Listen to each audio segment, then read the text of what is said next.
Future Environmental Data Science lesson is all about making some cool maps using a program called Quantum GIS, or QGIS for short. So we're going to follow 4 really easy steps to make your own maps, hopefully with some of the environmental data that you collected in your groups a few weeks ago. And these maps are going to be really helpful for your presentation next week. So to begin with, what is GIS? So GIS stands for Geographical Information System. And this might sound like a big tricky name, but it's actually a fun and powerful tool that helps us make maps and learn about lots of different places. GIS simply makes maps on the computer, but think of GIS like a magic map. Imagine you have a map, but this map doesn't just show streets and places. It can also show where the animals live, where the forests are, where it rains the most, where are the schools and other buildings, and even where soil is healthy and polluted. GIS helps us put lots of different kinds of information together on a map so that we can understand the world better. It works by stacking lots of layers with all the different information I just talked about. So imagine a bit like drawing lots of pictures on tracing paper and then putting these together. The tracing paper that's on the top is the one you're going to see the clearest, but you might see hints of the other layers underneath. So the main thing of this is it's all based on data, just like we've been focusing on in the past couple of weeks.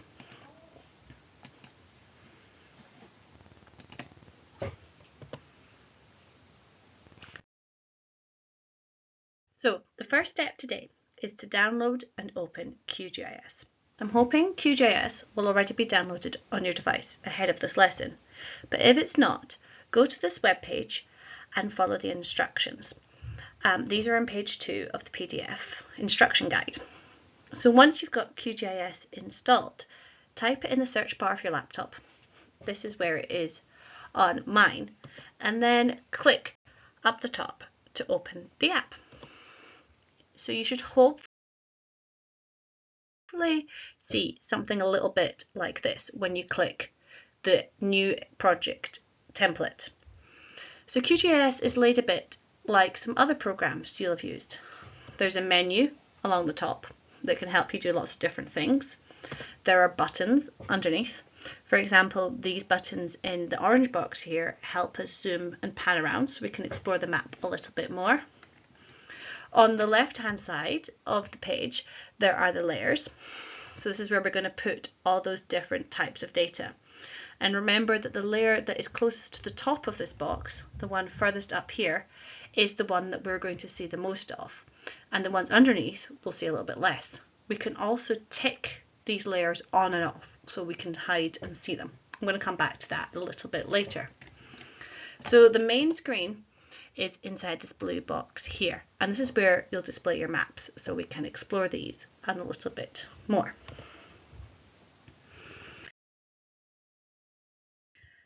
So first of all, we're going to use something called a plugin, which is just an extra part of the program, a bit like an extra app that gives you more information about something. And the first time you use a plugin, you have to install it. So we're going to use the QuickMapSerivces, or QMS, plugin so that we can load some background or base maps.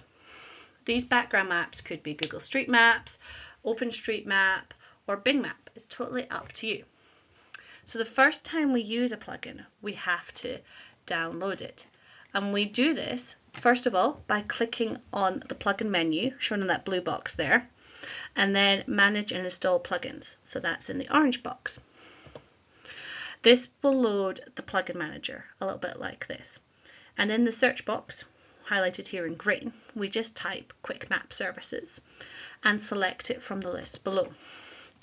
We simply then click Install Plugin, and hopefully you'll get a little blue ribbon at the top saying Plugin installed successfully. And then you can just close it. So this should hopefully open a new window. But if it doesn't open a new little window on the right, what we can do is we can go to the web toolbar, then select the QuickMapSerivces, so web toolbar here, QuickMapSerivces, and then the search QMS panel. And this should open this panel here on the right. So in the search box, that red box there, we're going to type something like Google Maps. And then all these different options are going to come up. So the one we want is this one here in blue. And if we click add, the orange one, it should add it to our window. Hey presto, there it is. You'll see it'll also add its name to the left there. So we've got our Google map in the middle, we've got it in the layers on the left, and we can then search some other maps. For example, we could try type Esri World Topo or Bing Satellite, whatever you really want. I would avoid these maps with the blue squiggly lines here. They tend to be less extensive data sets, more kind of small scale. So the ones with the symbols are the ones we want to do. We can then tick these layers on and off in the layers to see how they differ. And we can also look at the properties of some of these layers. So if we right click on one of the layers and then go down to properties, it opens a whole new menu, and we can explore the transparency and some of different options in these if you want to. So what most people do when they first open Google Maps is want to find where their house is or where their school is in the world. And that's what we can do really easily in GIS. So if your geography is really good, you can zoom in and pan. So you can use this red box here. So you click this icon and then you click and drag to make a box, and it will zoom into that box. If you make a mistake, just press the back one or the zoom out. And if you want to go back to see the whole wide world again, you press the green, this magnifying glass with all the arrows. We can also use this blue hand, this finger here. If you click and hold it down, you can drag and you can explore the world to find where we are. However, if your knowledge of geography isn't as good, you can use a search, just like searching for a place in Google Maps. So in this bottom left box down here, you type the greater than symbol, a space. The space is really important, and then the name of where you are. So I typed Abernite because that's where I am. And then it comes up with some suggested options. And you simply double click the top one and it takes you to where you are in the world. Magic. So now that we've got some layers on our map, one of the best things about GIS is that we can use the computer to draw on our maps to add a lot of extra information. And you can do this kind of by tracing the base maps. Before doing this, you first have to make a new shapefile. And a shapefile is just a file that can store points, lines, or polygons, so kind of different shapes.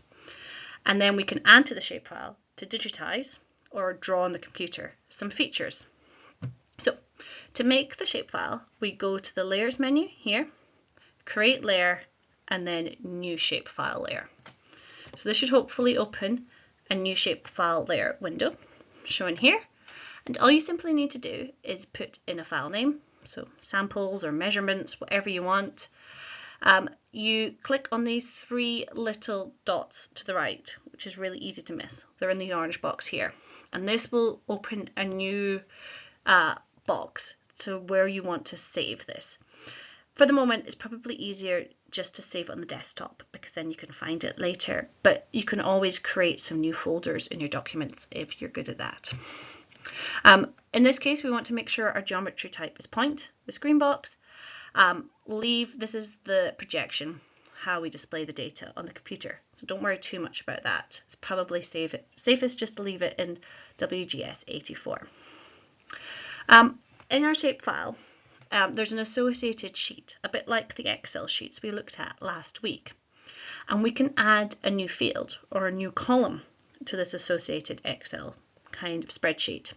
So I'm going to call this details or detail in the name. I'm going to leave it as text because it's going to be made up of words, not numbers.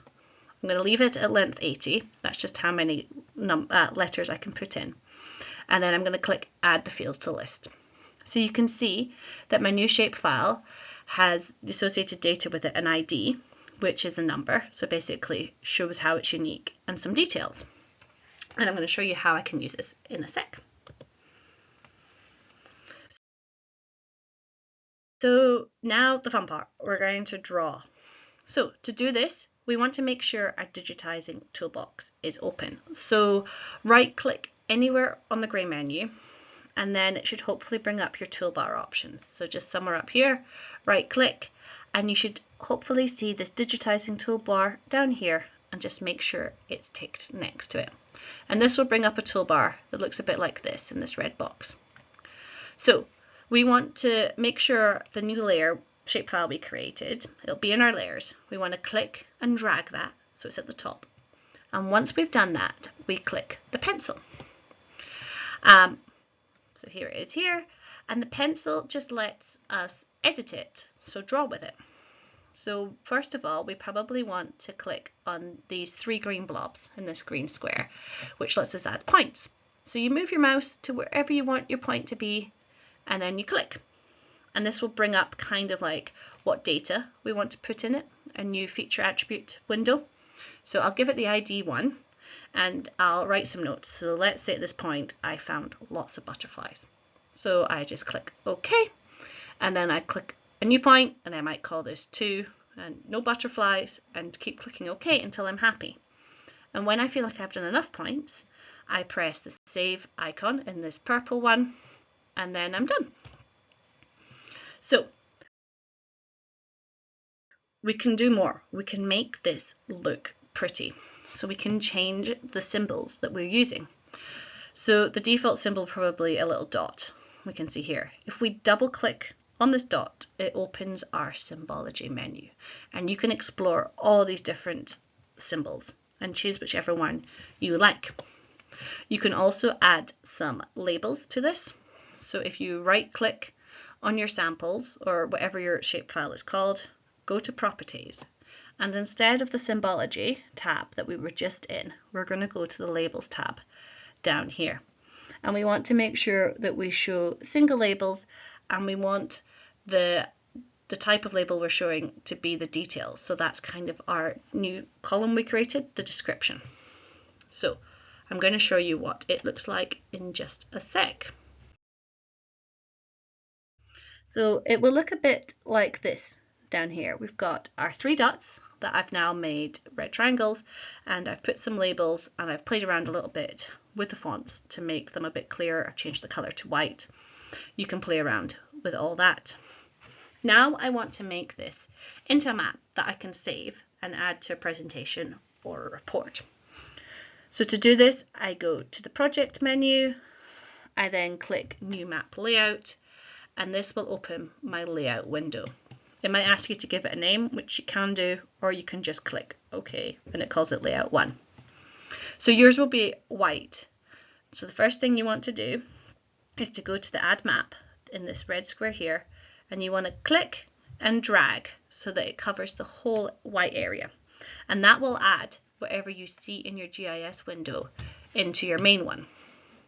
You can also do some other fun things, like you could add a scale bar so we know how far it is in the real world. We could add a north arrow. We could also insert some text using this symbol in the green box and then type something. And when you do each of these things, it will change the item properties in these orange box. So the map, you could play around with different scale options. The smaller the number, the bigger the map will be, and the bigger the number, the further away you'll be. So you can explore a bit with that. When you do the text, you can change the font and the color, whatever you want to do. Now once you're happy, just go click on the layout in this purple box, and then save, and like before, save it somewhere sensible. And then you can add it to anything you like. So remember, once you're done, to save your whole project. So in the main QGIS window that we were in before, go to project menu, then click save as, and save it somewhere like your desktop again, and give it a file name, anything you want. And then when you exit it, by clicking this little X in the top corner, you can go back into this at any point, and it should all look the same. So to summarize, what we're going to do is we're going to make sure QGIS is downloaded, which hopefully it will be. Then you can open it. Once we've opened GIS, we're going to load some background or base maps using the QMS QuickMapSerivces plugin. We're going to play around with different maps, explore how they look in the layers, and then we're going to find where we are in the world. Once we've done all this, we're going to draw on top of our maps. So first of all, we'll need to create a new shapefile. Then we can draw where we collected our data from and put in some of what we found. And then you can play around with the symbology and the labels to make it look cool. Last of all, we're going to make a map, something a bit like this in the top corner here, but I'm sure you guys can do much better, and then save it. Easy.